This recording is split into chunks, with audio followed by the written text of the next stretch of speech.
Hello everyone, welcome back to our channel Guide Hub. In this video, I will guide you through how to log into CIBC Mobile Banking account.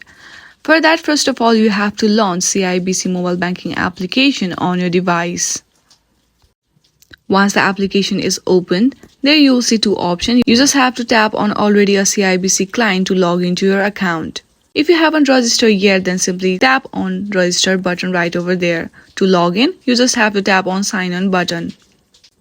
Then your login page will be opened. You just have to fill out this form to log into your account. First of all, you have to enter your card number. Then, enter your password. If you want this device to remember your card number, then simply toggle on this button.